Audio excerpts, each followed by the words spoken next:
Hello friends, welcome back to my YouTube channel. दोस्तों, जैसा कि आप लोग जानते हैं कि हम लोग daily to daily Bihar police का प्रैक्टिस सेट देख रहे हैं। उसी कड़ी में आज हम लोग लाए हैं बिहार पुलिस के लिए प्रैक्टिस सेट नंबर 4। और उसका जो पहला क्वेश्चन है दोस्तों कि विसर्प की संरचना पाई जाती है, मतलब जो विसर्प की संरचना है वो इनमें से किस में देखने को मिलता है? ए रेगिस्तान में, बी नदी में, सी हिमनद में या डी समुद्र में। तो विसर्प की जो संरचना होती है दोस्तों वो नदी में देखने को मिलती है। आइए अब हम लोग समझते हैं कि विसर्प की संरचना क्या है या इसका जो निर्माण है वो कैसे होता है। जैसा कि हम लोग जानते हैं कि नदी किसी पर्वत के पीछे या पर्वत पर स्थित ग्लेशियर से निकलती है। यहाँ का जो बर्फ पिघलता है और फिर वही बर्फ इस तरह से करके नदी के रूप में आता है और इसको हम समुद्र मान लें। इसको अगर हम समुद्र मान लेते हैं तो नदी यहाँ से निकल करके यहाँ ऐसे जाती है, लेकिन नदी का रास्ता इतना सीधा नहीं होता है दोस्तों। तो आइए देखते हैं इस नदी के मार्ग को, और उसी मार्ग में हम लोग को देखने को मिलेगा विसर्प की संरचना। तो जब नदी पहाड़ के ऊंची ढाल से नीचे गुजरेगी तो ये अपनी युवा अवस्था में होती है दोस्तों, और इस समय ये काफी मात्रा में मृदा का अपरदन करते हुए जो पर्वत है, पठार है, पत्थर है, सबको काटते हुए वो सब चीज को बहाते हुए अपने साथ लेकर के चलती है। तो यहाँ पे ये जो नदी निकलेगी एकदम खड़ी ढाल के तरह इस तरह से ड्रॉप होते हुए निकलेगी। लेकिन यहाँ से जब ढाल जैसे जैसे कम होगा और मैदानी क्षेत्र जैसे जैसे प्रारंभ होगा, मतलब ढाल का खत्म होना और मैदानी क्षेत्र का प्रारंभ होना, वहां पे जो नदी है दोस्तों ये ऐसे ऐसे करके वो आगे बढ़ेगी। तो ये वाला जो संरचना है दोस्तों मैदानी क्षेत्र में, ये जो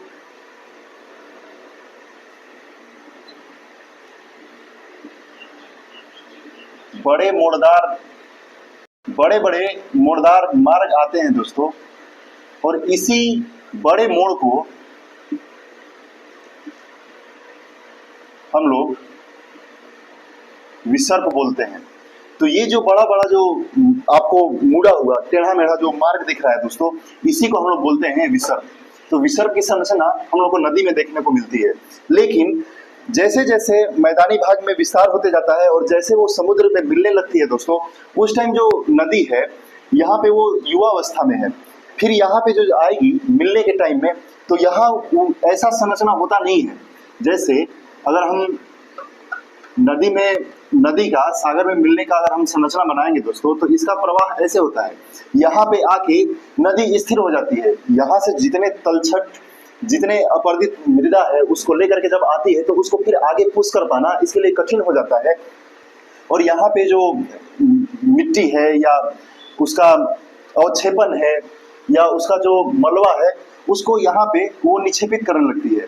और जैसे जैसे यहाँ पे मिट्टी जमा होने लगता है, रेत जमा होने लगता है, तो ये जो नदी का जो धारा है, नदी का जो जल है, यहाँ से ऐसे ऐसे मुड़ने लगता है, फिर ऐसे जानेगा। ये सीधा नहीं होने लगता है, ये सांप की तरह ऐसे ऐसे मुड़ के फिर ये समुद्र में जाके मिलने लगेगा। ये जो घटना है दोस्तों, ये जो इस तरह से जाली नुमा जो संरचना बनता है समुद्र के मुहाने पर, तो इसको हम लोग बोलते हैं वितरिका। तो अगर आपसे पूछे कि वितरिका की संरचना हमको कहाँ देखने को मिलती है, तो वितरिका की संरचना भी हम लोग को नदी में देखने को मिलती है। और ये संरचना जो नदी की वृद्धावस्था है उसमें हम लोग को वितरिका की संरचना देखने को मिलती है। और यहाँ पे जो ये तलछट या ये जो मलबा है, अवसाद है या जो रेत है, यहाँ जो ऐसे ऐसे जम जाता है, इसी को हम लोग बोलते हैं दोस्तों डेल्टा। ये जो यहाँ पे जो रेत, मिट्टी, बालू या जो भी अवसाद है जो जमे हुए रूप में है या नदी द्वारा जो एकत्रित किया जाता है, उसी को हम लोग डेल्टा बोलते हैं। आप लोगों ने नाम सुना सुंदरवन डेल्टा का, तो सुंदरवन डेल्टा भी ये नदी के द्वारा लाए गए पत्थर, मिट्टी, रेत या और सभी जो अवक्षेपण है उसका जो जमाव है, उसी से सुंदरवन डेल्टा का निर्माण हुआ है। और इसमें हम लोग को एक और बात ध्यान रखना है दोस्तों कि जब नदी अपने मुड़दार मार्ग बनाते हुए या विसर्प बनाते हुए आगे बढ़ती है, तो कभी कभी क्या होता है कि जब नदी में पूरा पानी है तो ये जो विसर्प है ये आगे चल के ऐसे होने लगता है, यहाँ का जो विसर्प है ये ऐसे होने लगता है। और जब पानी कम होता है दोस्तों, तो यहाँ का पानी ऐसे कहीं कहीं रुक जाता है। यहाँ से मानिए कि ऐसे ये रुक गया और नदी बह रही है अब यहाँ से ऐसे ऐसे, लेकिन यहाँ भी पानी है। तो इस प्रकार जो ये जो जलीय क्षेत्र या झील का जो निर्माण होता है दोस्तों, तो इस क्षेत्र को हम लोग बोलते हैं चाप झील। तो अगर आपसे ये पूछ ले कि नदी में कौन कौन सी संरचना बनती है, तो उसमें जो पहला है विसर्प, दूसरा है चाप झील, और तीसरा है डेल्टा, और चौथा है वितरिका। तो इस प्रकार ये नदी द्वारा बनाई गई संरचना है। आई होप कि आपको ये जो एक्सप्लेनेशन है या ये जो आंसर है आपको काफी अच्छा से समझ में आया होगा। आइए अब हम लोग चलते हैं दूसरे नंबर क्वेश्चन पर कि दूसरा नंबर क्वेश्चन क्या है दोस्तों, कि झारखंड में स्थानांतरित कृषि को किस नाम से जानते हैं। स्थानांतरित कृषि वैसा कृषि होता है दोस्तों जिसमें हम लोग जंगलों को काट करके वहां पे कृषि करते हैं, और फिर जब उसका उर्वरा शक्ति खत्म हो जाती है तो फिर उस जगह को छोड़कर दूसरी जगह जहाँ फिर जंगल है उसको फिर काटते हैं, फिर वहां पे कृषि होती है। इसी तरह से जंगल को काट करके जो कृषि होती है उसी को हम लोग स्थानांतरित कृषि कहते हैं। इसको हम लोग स्लैश एंड बर्न कृषि के नाम से भी जानते हैं। तो इसी में ये पूछा गया है कि झारखंड में जो स्थानांतरित कृषि होती है उसको किस नाम से जानते हैं। ए नंबर है खिल, दूसरा है कुमारी, तीसरा है कुमान, और चौथा है कुरुआ। तो झारखंड में जो स्थानांतरित कृषि होती है दोस्तों उसको हम लोग कुरुआ के नाम से जानते हैं। तो झारखंड में जो कृषि होती है उसको हम लोग कुरुआ के नाम से जानते हैं। लेकिन ये जो तीनों नाम है दोस्तों ये भी स्थानांतरित कृषि का ही नाम है, जो कहीं ना कहीं किसी राज्य में या किसी देश में ये फेमस है या वहां पे इस नाम से स्थानांतरित कृषि को जाना जाता है। परीक्षा के दृष्टिकोण से स्थानांतरित कृषि और उसका नाम काफी महत्वपूर्ण हो जाता है। इसीलिए हम लोग को देखना है कि ये जो तीनों नाम है, इन जैसे खिल है, कुमारी है, कुमान है, ये सब किस राज्य में स्थानांतरित कृषि के नाम से जानते हैं। तो आइए, जिसमें पहला नाम है खिल, तो खिल स्थानांतरित कृषि का जो संबंध है दोस्तों वो है हिमालयी क्षेत्रों से। हिमालयी क्षेत्रों में जो स्थानांतरित कृषि की जाती है उसको हम लोग खिल बोलते हैं। कुमारी जो है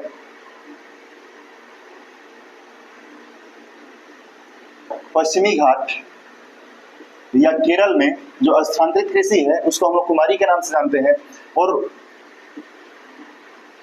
ओडिशा में जो स्थानांतरित कृषि है उसको कुमान के नाम से जानते हैं दोस्तों। इसी प्रकार एक नाम है रोको या रोका। तो रोका जो स्थानांतरित कृषि है दोस्तों इसको हम लोग ब्राजील में देखते हैं। और मिल्पा नामक स्थानांतरित कृषि ये मध्य अमेरिका प्लस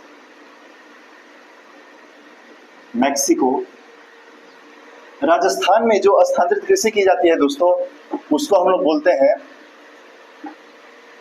वाल्टरे। तो वाल्टरे जो स्थानांतरित कृषि है वो राजस्थान में होती है दोस्तों। चेना जो स्थानांतरित कृषि है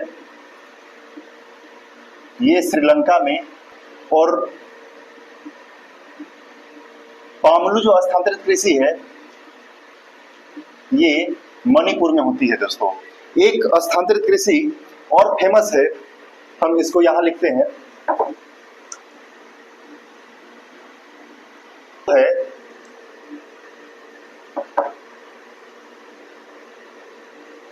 वेबर या दहिया। तो वेबर या दहिया जो स्थानांतरित कृषि है दोस्तों ये एमपी में मनाया जाता है। तो ये जो सारे स्थानांतरित कृषि का नाम है दोस्तों ये परीक्षा के दृष्टिकोण से काफी महत्वपूर्ण हो जाता है। जैसे कि ये सब जो नाम है एनसीईआरटी में दिया गया है, और एनसीईआरटी में जो भी सारे नाम है उसको हम लोग कभी भी मिस नहीं कर सकते हैं परीक्षा के दृष्टिकोण से। तो आइए एक बार फिर से इसका रिवीजन कर लेते हैं कि कौन कौन सा जो स्थानांतरित कृषि है किस जगह पे किस नाम से जाना जाता है। जैसे वेबर और दहिया का संबंध मध्य प्रदेश से है, खिल का संबंध हिमालयी क्षेत्रों से है, कुमारी का संबंध पश्चिमी घाट से है, पश्चिमी घाट जो कि केरल में है उससे, कोमान जो स्थानांतरित कृषि है उसका ओडिशा से, कुरुआ को झारखंड में, रोका ब्राजील और मिल्पा मध्य अमेरिका या मैक्सिको में। उसी तरह जो वाल्टरे है उसको हम लोग राजस्थान में, और चेन्ना श्रीलंका में, और पामलू जो स्थानांतरित कृषि है उसको हम लोग मणिपुर में देखते हैं। बिहार पुलिस के लिए काफी महत्वपूर्ण ये जो लिस्ट है ये है, तो इसको आप लोग अपने नोटबुक में काफी अच्छे तरीके से लिख लें और इसको साथ साथ याद करने का कोशिश करें। आइए अब चलते हैं हम लोग अपने तीसरे नंबर प्रश्न पे। इसमें जो तीसरा प्रश्न है दोस्तों कि उगादि उत्सव कहाँ मनाया जाता है। तो उगादि उत्सव का संबंध किस राज्य से है? कर्नाटक, लद्दाख, महाराष्ट्र या उत्तराखंड। तो उगादि उत्सव जो है दोस्तों ये कर्नाटक में सेलिब्रेट किया जाता है। और इसके साथ साथ जो ये तीनों स्टेट हैं इसमें जो मनाए जाने वाले त्योहार हैं, आइए हम उसको भी देख लेते हैं। जैसे लद्दाख में हम लोग मनाते हैं हेमिस फेस्टिवल और सिंध दर्शन। आपसे पूछ ले कि हेमिस फेस्टिवल या सिंध दर्शन किस राज्य में सेलिब्रेट किया जाता है, तो वो लद्दाख होगा। महाराष्ट्र में हम लोग देखते हैं गुड़ी पड़वा, और उत्तराखंड में हम लोग देखते हैं फूलदेई।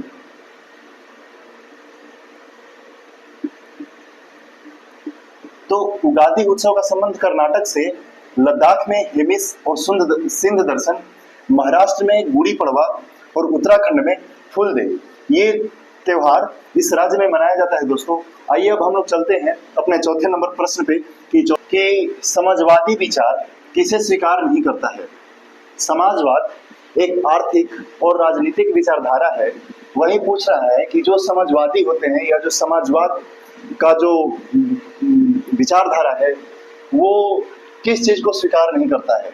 जो ऑप्शन है पर्यावरण संरक्षण, आर्थिक समानता, पूंजी या निजी संपत्ति। तो समाजवाद जिसको स्वीकार नहीं करता है दोस्तों वो है निजी संपत्ति को, क्योंकि समाजवादी विचारधारा है उसका ये मानना है कि जो संपत्ति है उस पर किसी निजी व्यक्ति का अधिकार नहीं होना चाहिए, उस पर सार्वजनिक या सामूहिक अधिकार होना चाहिए। तो समाजवाद का जो विशेषता है दोस्तों ये सब तो है ही कि पर्यावरण संरक्षण करना है, आर्थिक समानता लाना है, पूंजी पर भी ध्यान देना है, लेकिन जो संपत्ति होगा, संपत्ति पर सामूहिक या सार्वजनिक अधिकार होगा। तो समाजवादी संपत्ति पर सामूहिक या सार्वजनिक अधिकार की धारणा में विश्वास करते हैं, और इसके साथ साथ ये लोग क्लासलेस सोसाइटी मतलब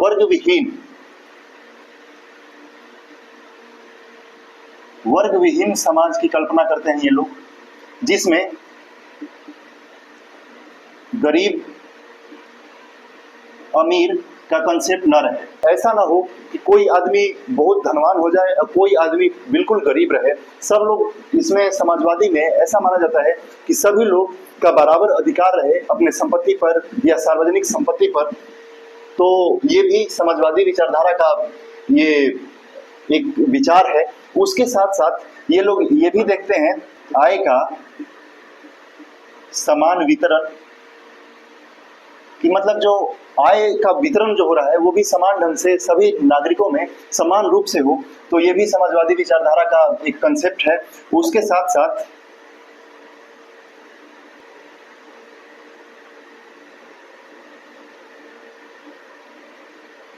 बाजार शक्तियों का अभाव,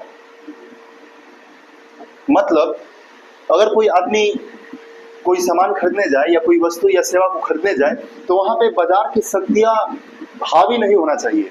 ये नहीं कि अगर किसी के पास ये मार्कर बेचना है और किसी एक दुकानदार के पास है तो इसका अगर प्राइस 20 रुपया है तो वो उसको 50 रुपए में बेचे या 60 रुपए में बेचे, मतलब वो अवसर का फायदा ना उठाए। इसी को बोलते हैं कि बाजार शक्तियों का अभाव होना चाहिए। जो फिक्स रेट है जो सरकार द्वारा निर्धारित है उसी पे जो क्रय और विक्रय हो उसी पे हो, तो यही समाजवादी विचारधारा का कंसेप्ट है दोस्तों कि संपत्ति पर सामूहिक या सार्वजनिक अधिकार हो, वर्ग विहीन समाज हो, मतलब उसमें गरीब और अमीर का जो खाई है या जो बंटवारा है वो नहीं हो, और उसके साथ साथ आय का समान वितरण हो। अगर सभी लोग में आय का समान वितरण होगा दोस्तों तो उसमें कोई गरीब और कोई अमीर नहीं होगा। उसके साथ साथ बाजार शक्तियों का अभाव, कि मतलब बाजार या जो दुकानदार हैं वे अपना मनमानी ना करें, उसी को बोलते हैं बाजार शक्तियों का अभाव।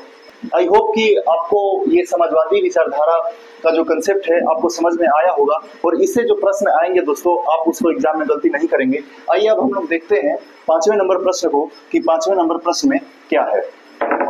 इसमें जो 5वां प्रश्न है दोस्तों कि दुर्गावती जलप्रपात बिहार के किस जिले में है। आपको बताना है कि दुर्गावती जलप्रपात निम्न में से किस जिले में है, बक्सर, कैमूर, रोहतास या नवादा। तो दुर्गावती जो जलप्रपात है दोस्तों ये कैमूर जिला में है, लेकिन ये तीन जो जिले हैं उसमें भी कुछ फेमस जलप्रपात है दोस्तों जो कि एग्जाम में बार बार पूछते हैं। आइए अब हम उन जलप्रपातों को देखते हैं। तो बक्सर में कौन सा जलप्रपात है, तो बक्सर में जो जलप्रपात है दोस्तों उसको कर्मनासा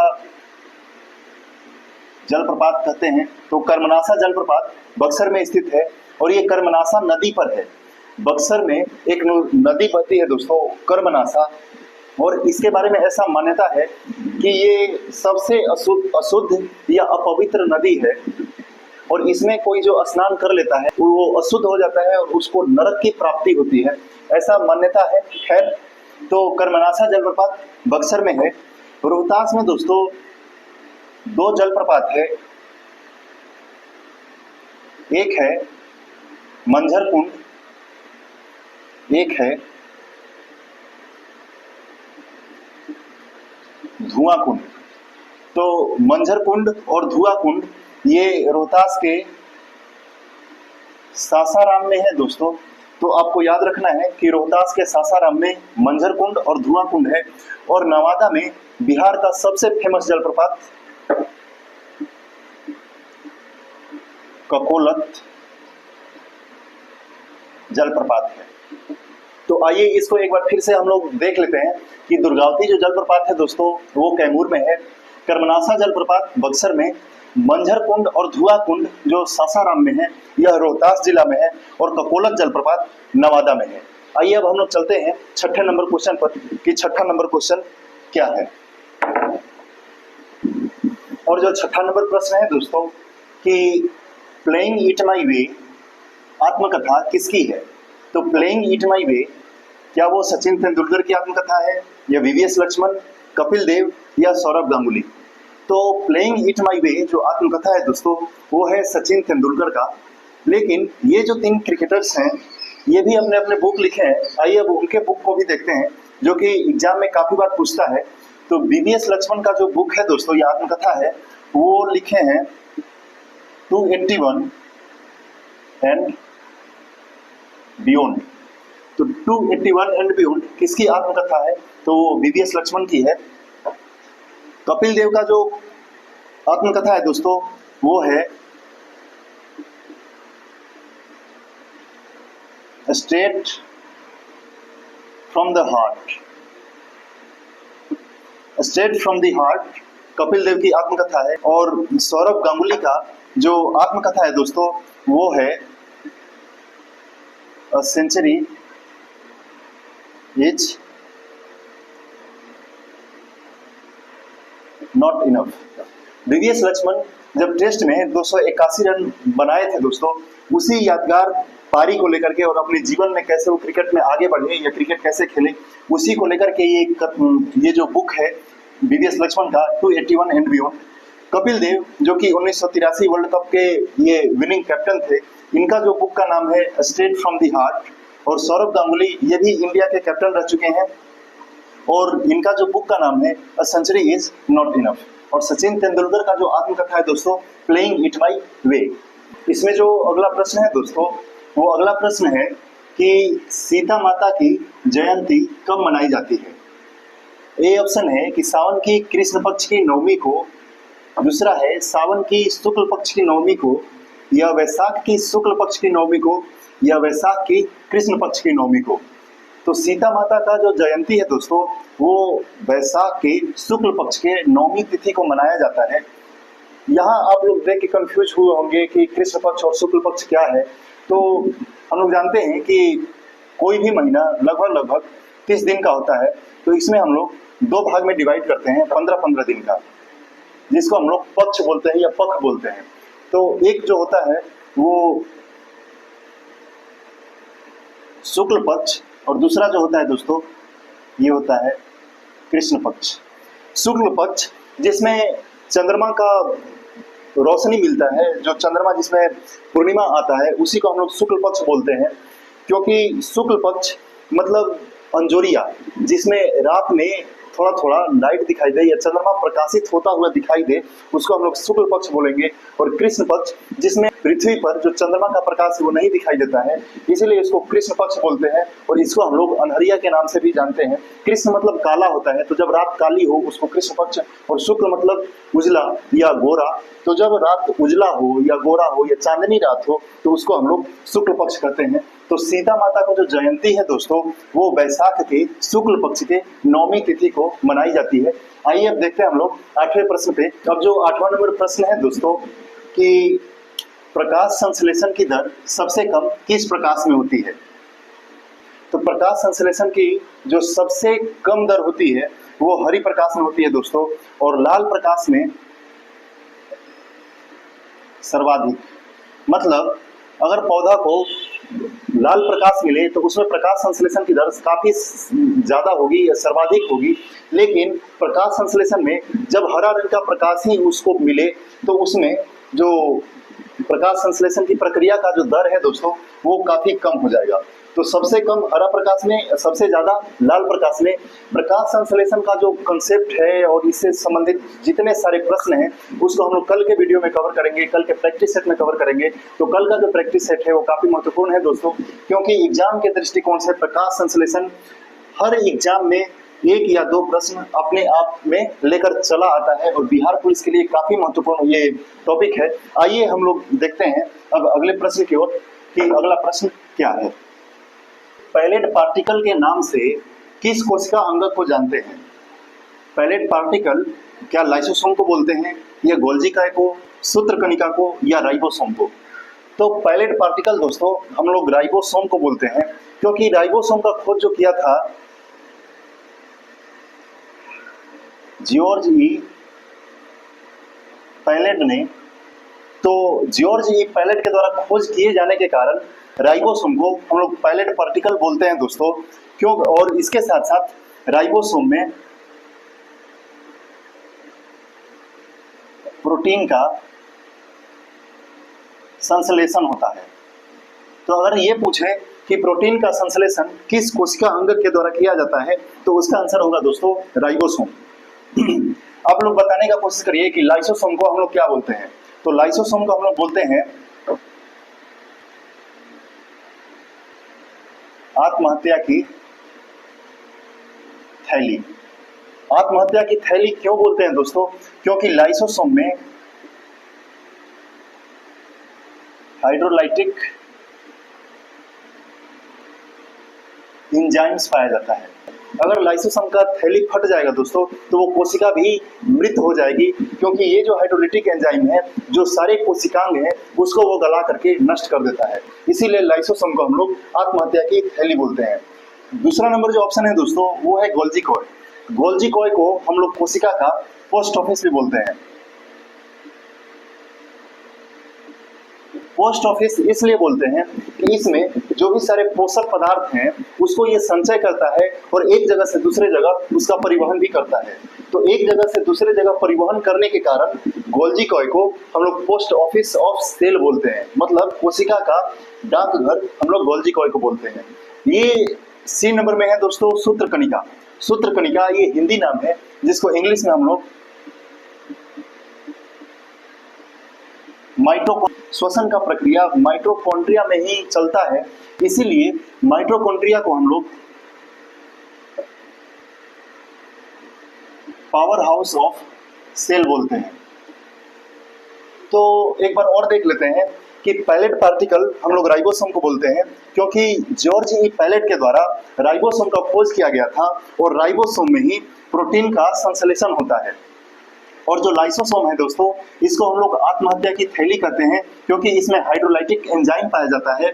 गोल्जी कॉय को हम लोग पोस्ट ऑफिस बोलते हैं और सूत्रकणिका या माइटोकॉन्ड्रिया को हम लोग पावर हाउस ऑफ सेल कहते हैं। आइए चलते हैं अब अगले क्वेश्चन पर कि अगला क्वेश्चन क्या है। और आज का जो आखिरी प्रश्न है दोस्तों, वो ये है कि कौन सा विटामिन प्रतिरक्षा प्रदान करता है। प्रतिरक्षा को हम लोग IMMUNE इम्यून भी बोलते हैं। तो कौन सा विटामिन है जो हम लोग को इम्यून प्रदान करता है या हम लोग का जो इम्यूनिटी सिस्टम है उसको दृढ़ता प्रदान करता है। तो उसका जो आंसर होगा दोस्तों वो होगा विटामिन सी।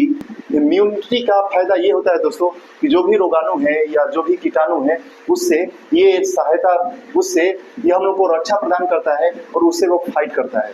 तो प्रतिरक्षा प्रदान करने वाला विटामिन या इम्यून प्रदान करने वाला विटामिन वो विटामिन सी होता है।